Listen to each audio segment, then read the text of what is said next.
Hello and welcome to Atop the Fourth Wall, where bad comics burn. Patreon-sponsored review time again, and it's gonna be chapters of a manga.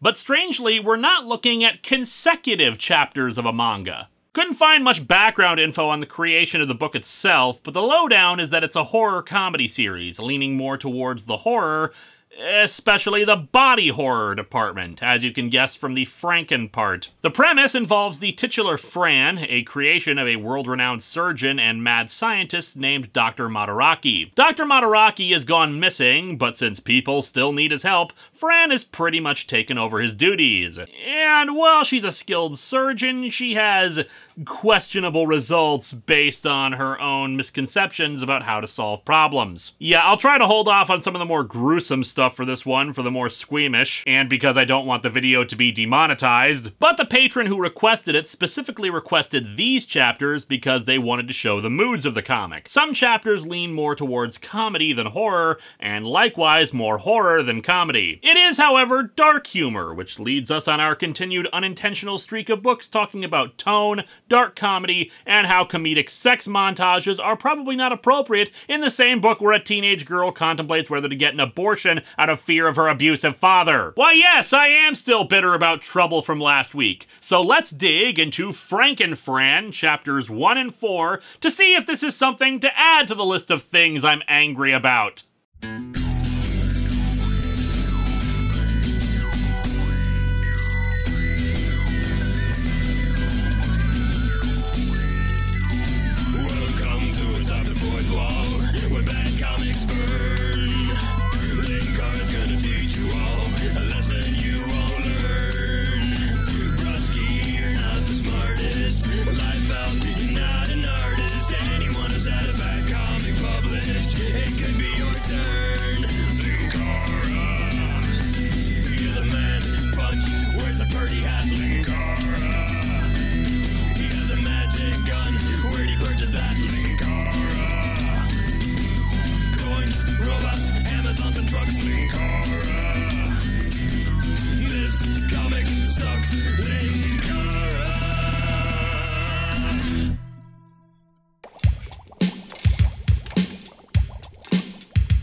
Manga doesn't normally have the same cover requirements as comics because of how they're usually serialized in magazines before being put in a book like this, so I can't judge the cover too harshly. But then again, I'm a snarky bastard, and our horror manga is indistinguishable from porn, what with Fran here just laying around with a shirt open, no bra, and, well, cleavage. And you'd think I'd have to censor this, but probably not, because if there's one thing American superhero comics have in common with Japanese manga, it's their belief that having any kind of cloth covering up a small portion of a breast is sufficient to say they're not naked. Yeah, the shirt is partly see-through, but her tiny little nipples with no areolas aren't visible thanks to the half an inch of thicker fabric covering it, so it's okay! We begin chapter 1, Brains, aka what was not present in last week's episode. Some people are driving in a limousine to the private laboratory of Dr. Naomitsu Madaraki. He's the only one who can help us now. I must speak with him, no matter the cost. Though hopefully not at too high a cost. I'm between insurance companies at the moment.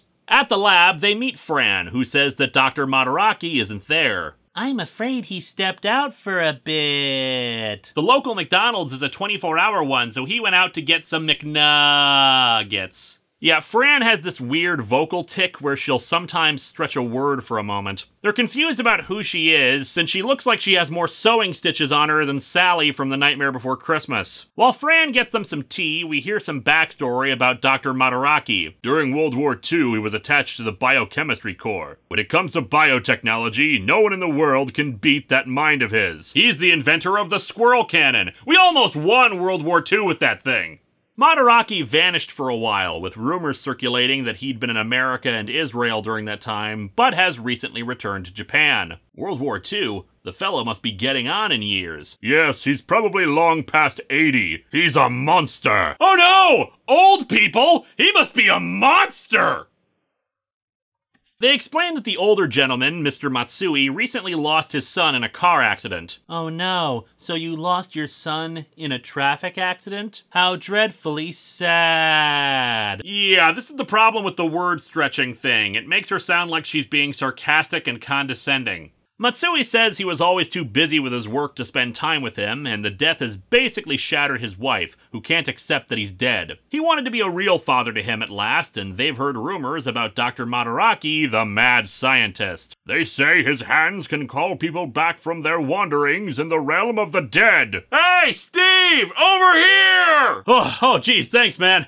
Man, who knew the realm of the dead wouldn't have signposts? Codename Spiderweb. A general who the doctor restored to life gave him that name, mostly because of the unusual amount of spiders he let live in his hair. Matsui has come to talk with him in the hopes of restoring his son to life, though is distraught that he's not around right now. Fran wants to know if she could be entrusted with the task of resurrecting his son, right before her eyeball falls out into her tea. What's sad is that that's happened like 6 times already just when she was making the tea. She apologizes for that and reassures them that the doctor has been teaching her his techniques, but they're creeped out and try to run off. Geez, they just came to perform necromancy. Why'd this have to get so bizarre? Matsui's assistant wonders aloud if she's some kind of freak, but someone says they can't let that go, because Fran is the doctor's masterpiece. And we reveal that it is a cat with a human head on it. Oh, so that's where Dio got those human-faced dog things in the Phantom Blood. If she felt like it, she could bring back your son without breaking a sweat. After all, we're all alive here thanks to her, you know. And we see revealed a group of monstrous beings around the corner. Okay, how long have they been standing there? Like, were they waiting for their cues to come out?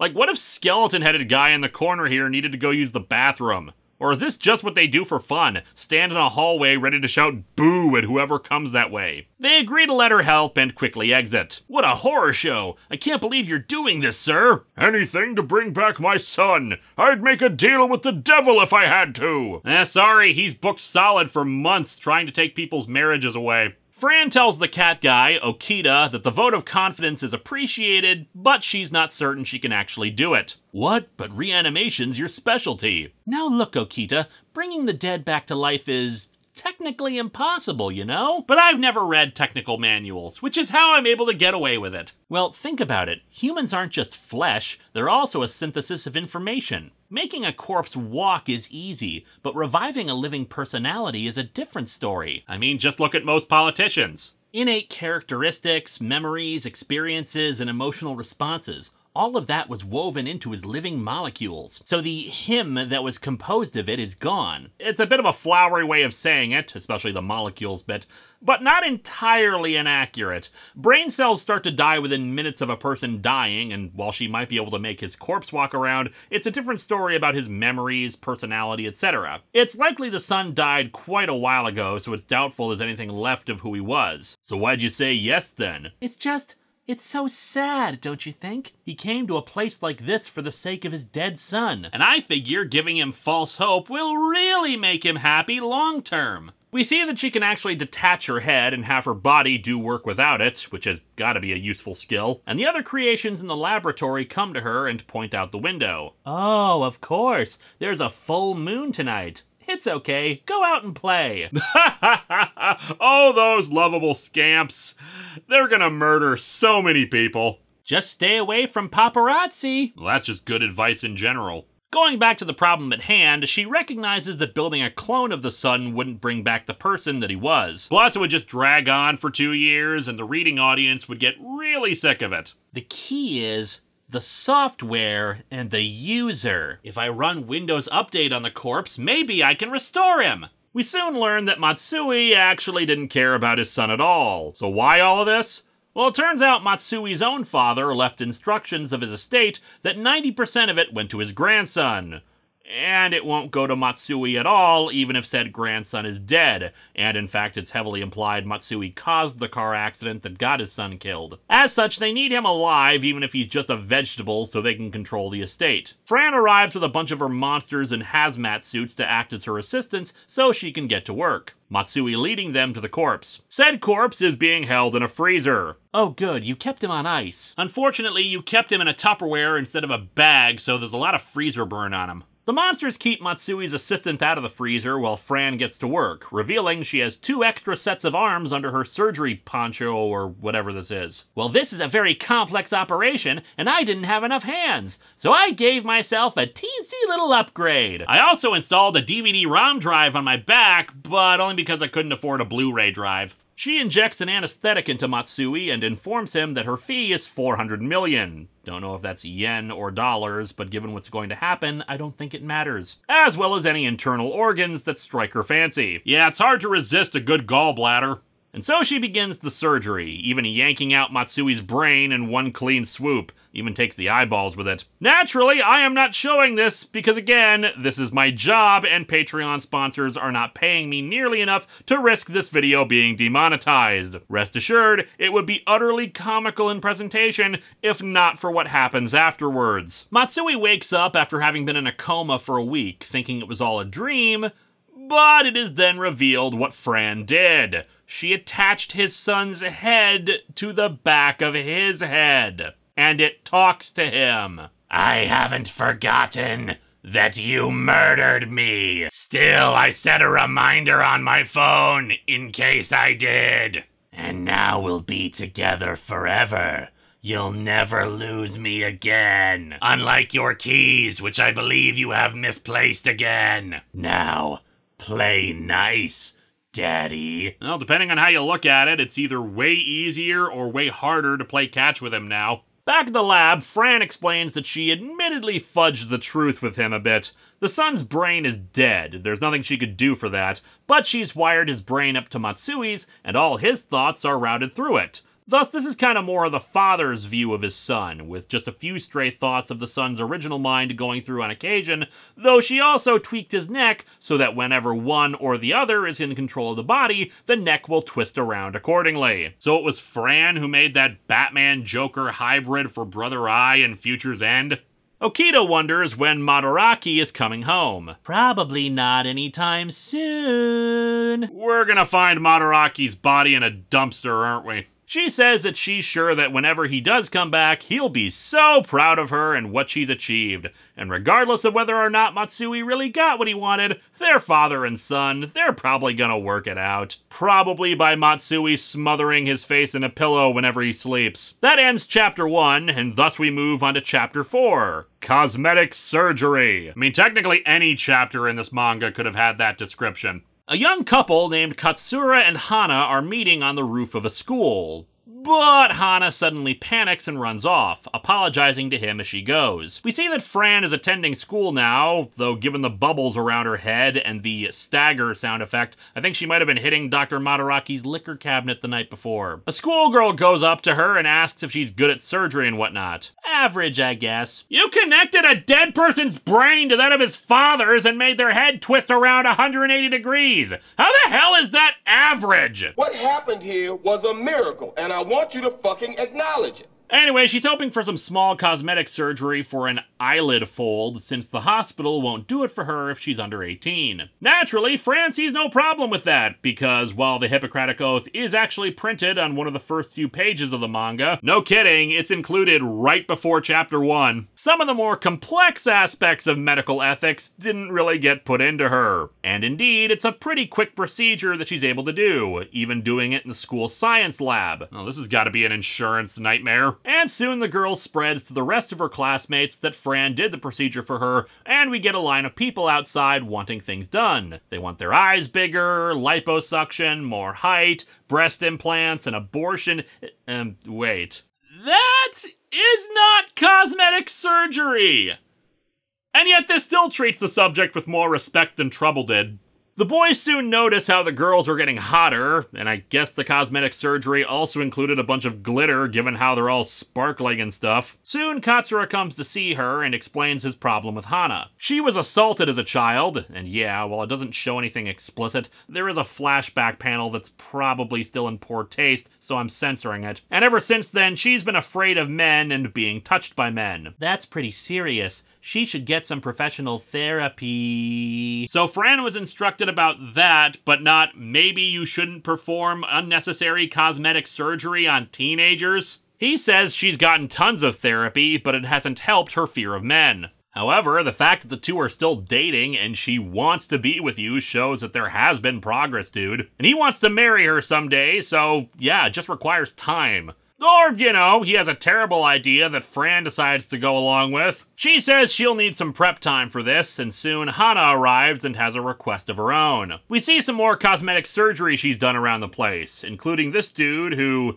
either has tattoos or maybe parts of his skull are on the outside now? Oh, and a girl with massive breast implants, a dude with spikes all over his head, two friends who are literally sewn together, and yet this is still less horrific than what she did to Matsui earlier.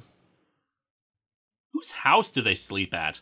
And finally it comes time for Katsura's surgery, and afterwards he meets with Hana again, where it's revealed that he is now a woman. And I am now a man! I am now a man! No, not doing it. What?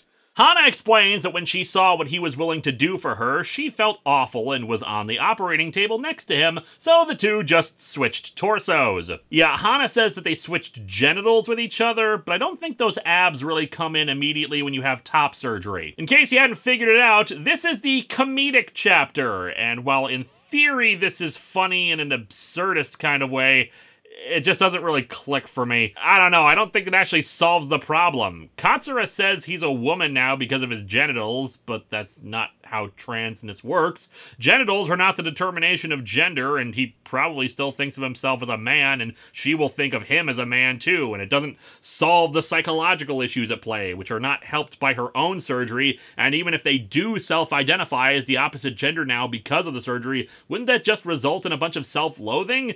And on top of that, self-identifying as the opposite gender raises questions of who they're attracted to now, because as far as we know, they weren't bi, and we don't know if they're still straight, and if they'll have difficulty thinking of the other person as— So now I've gone cross-eyed.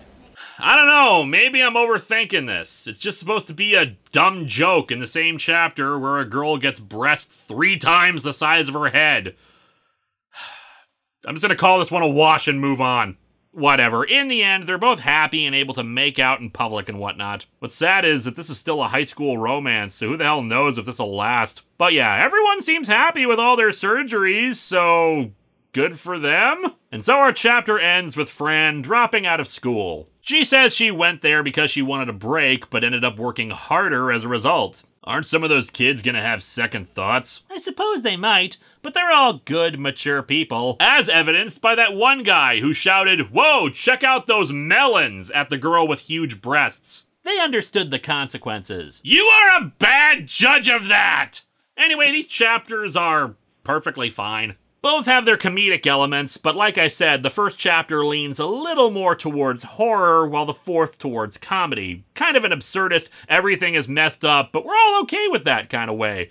Which is admittedly kind of refreshing in that everyone's happy in the end, even though long-term, probably not gonna be the case, but hey, it's not supposed to be about the long term. I like the revelation we got about Matsui. It would have been more horrifying if he had been genuine, since that just seems needlessly cruel to do that to someone legitimately grieving, but to discover that he only wanted it to happen for money makes the story more a Tales from the Crypt kind of comeuppance, and more enjoyable in that way. But yeah, the book definitely understands body horror and dark humor. The fact that it establishes the horror aspects and the proper tone right away are what helps separate this from the other examples we've seen in the last few weeks. The eyeball dropping into the tea pretty much tells you what sort of story you should expect.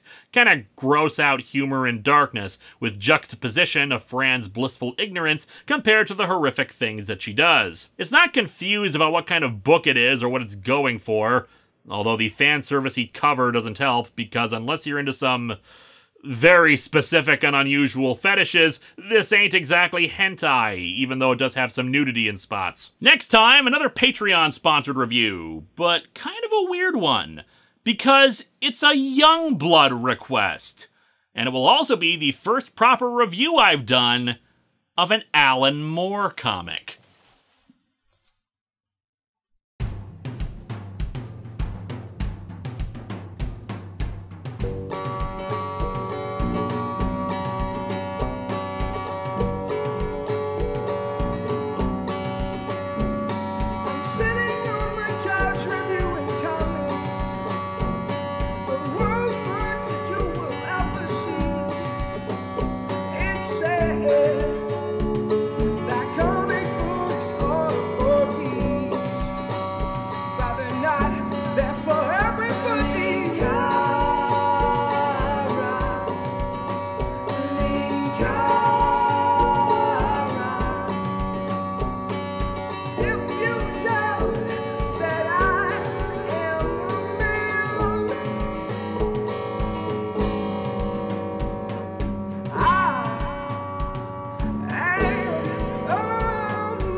Hey, Dr. Crafty?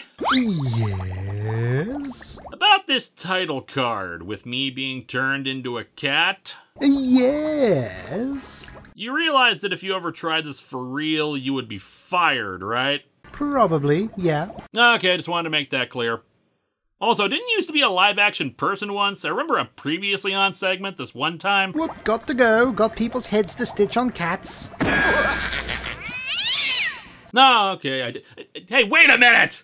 Hello, my friends. Please be sure to like this video, subscribe, hit the bell, and share it with others. And if you get a chance, maybe check out my Patreon.